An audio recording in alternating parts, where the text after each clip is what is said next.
Shahpur DSA high school মাঠে আমার রাত্রিতে ওখানে মিটিং ছিল। মিটিং শেষ করে আমি চালা 7 রাস্তা আসছি।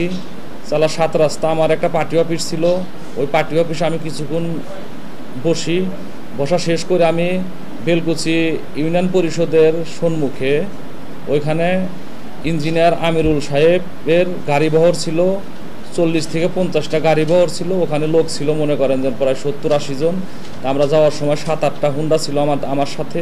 আমি ওখান থেকে যাওয়ার সময় ইঞ্জিনিয়ার আমিরুল সাহেব আমাকে রাস্তা অবরোধ করে কয় এই ধরকে এই বলে মনে করেন যে আমাকে ওর সাথে থাকা তালেব নামে একটা ছেলে ও সন্ত্রাসী, ও আমাকে মনে করেন গায়ে আঘাত করে।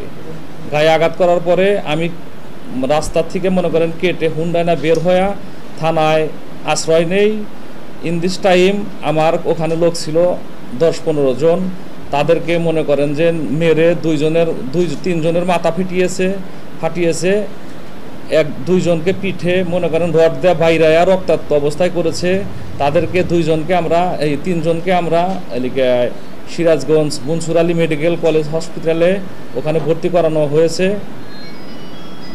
আর আমি থানায় যখন আসছি আশ্রয় নেওয়ার জন্য, ঠিক 5 মিনিট পরে ইঞ্জিনিয়ার আমিরুল সাহেব এসে মনে করেন যে অসৃষ্টি ভাষায় মনে করেন যে 40-50টা হুন্ডা নিয়ে এসে থানায় ঘেরা করে অসৃষ্টি ভাষায় আমার সম্বন্ধে গালিগালাজ করছে। বলছে রক্তর বন্যা বাবা দিমু, রক্ত দেয়া হোলি খেলমু। এই প্লাস এমপি সাহেবের যে 2 ভাই আছে, আলাজ আব্দুল আলিম মণ্ডল ও জুবাইর মণ্ডল সাহেব, সে বিভিন্ন জায়গায় সে তাকে নিয়ে মিটিং করেছে। প্লাস থানা ইউনিয়নের নেতৃবৃন্দ, মেম্বার, চেয়ারম্যান থেকে শুরু করে সবাইকে একতাবদ্ধ করে অলরেডি 3-4 জায়গাতে মিটিংও করেছে। এগুলোর ভিডিও ফুটেজও সব কিছুই আমার কাছে আছে।